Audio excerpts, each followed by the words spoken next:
Okay, that feels way better. I own the original Ray-Ban Meta. I own the Ray-Ban Meta Gen 2. And I own the Meta Ray-Ban display glasses. And now I have the new Ray-Ban Meta Blayzer. When I first saw the specs, I thought this might be a boring review. No new display, no totally new AI assistant, basically Gen 2 technology in a new frame. But after using it, I think I had it wrong. Because with smart glasses, the frame is not just packaging. The frame is the product. If these do not fit, do not look normal, and do not work with your prescription, nobody wears them long enough to care about the AI. But here is the catch. The Blayzer starts at $499, and as you will see, there are real alternatives at lower price points.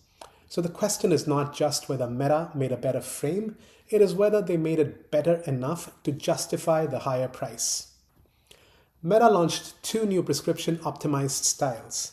Blayzer, the rectangular frame I have here, and Scriber, which is rounder. Same story for both, but this review is focused on the Blayzer.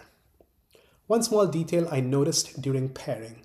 These did not show up as regular Ray-Ban Meta. They showed up as Ray-Ban Meta Optics. Small detail, but it tells you how Meta wants you to think about this. Not just smart sunglasses, but eyewear. Before we get into what changed, here is the pricing landscape, because it frames everything that follows. As of filming, the Blayzer starts at $499.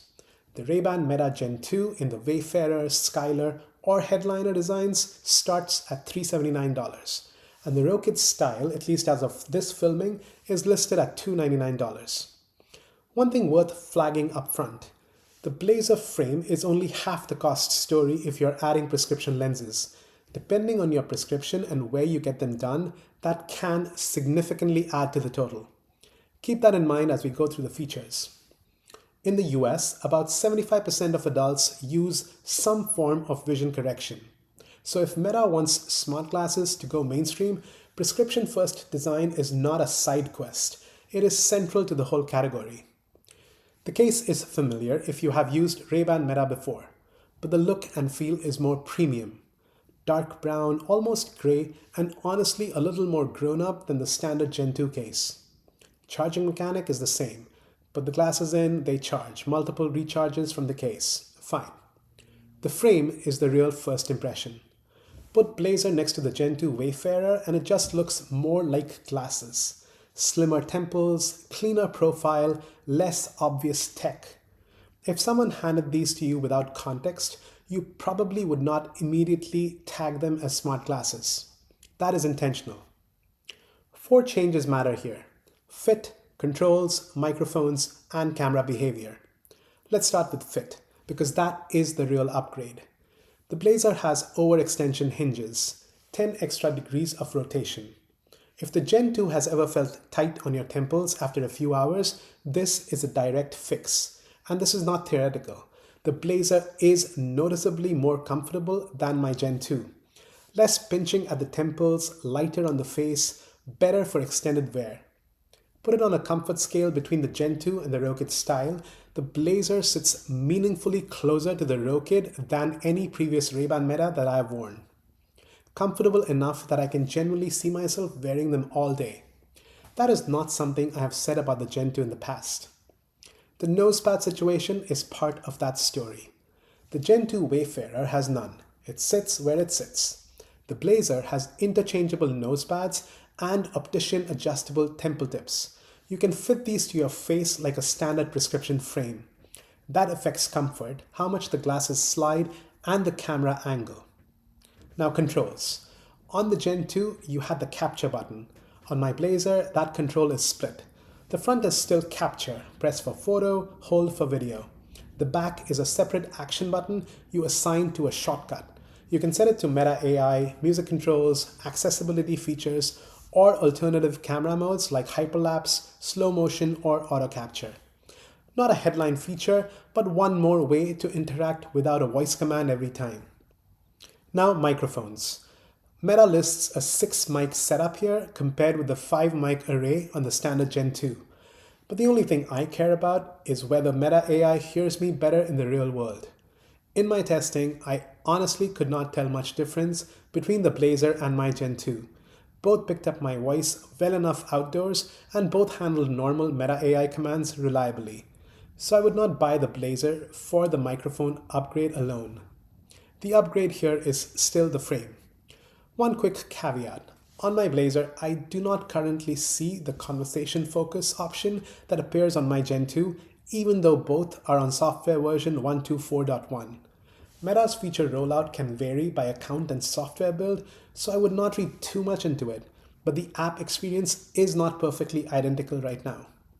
Now the camera.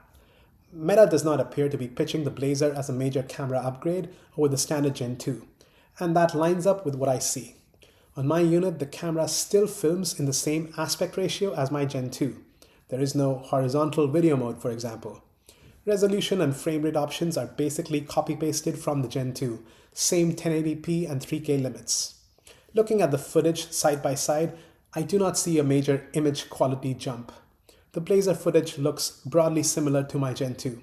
So if you are buying this for a transformed camera experience, I would reset expectations. The practical camera difference I did find is recording length. In my app, the Blayzer gives you a 5-minute video option that my Gen 2 does not have. My Gen 2 maxes out at 3 minutes. The Blayzer defaults to 5. The camera is also visibly smaller and more discrete on the frame. The longer recording window is useful. A transformed video experience, it is not. It is also worth being clear about what this platform already delivers. The Gen 2 is already a polished product.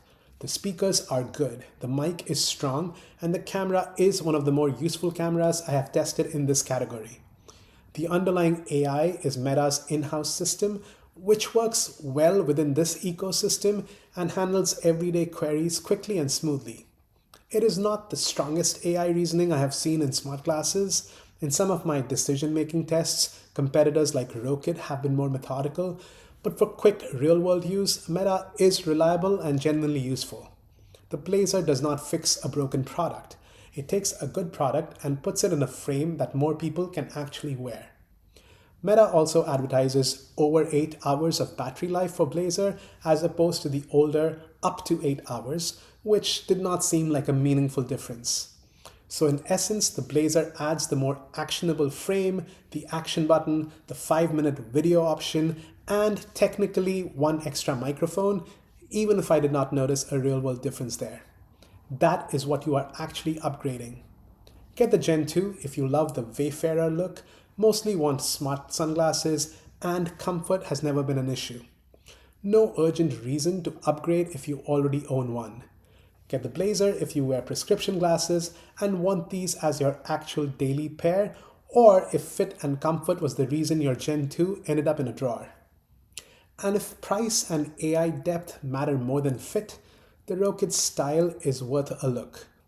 The Blayzer is not Meta's smartest glasses. It might be their most wearable. And for a product that only works if you actually keep it on your face, that might be the upgrade that actually matters. Thanks for joining me, and I'll see you in the next one.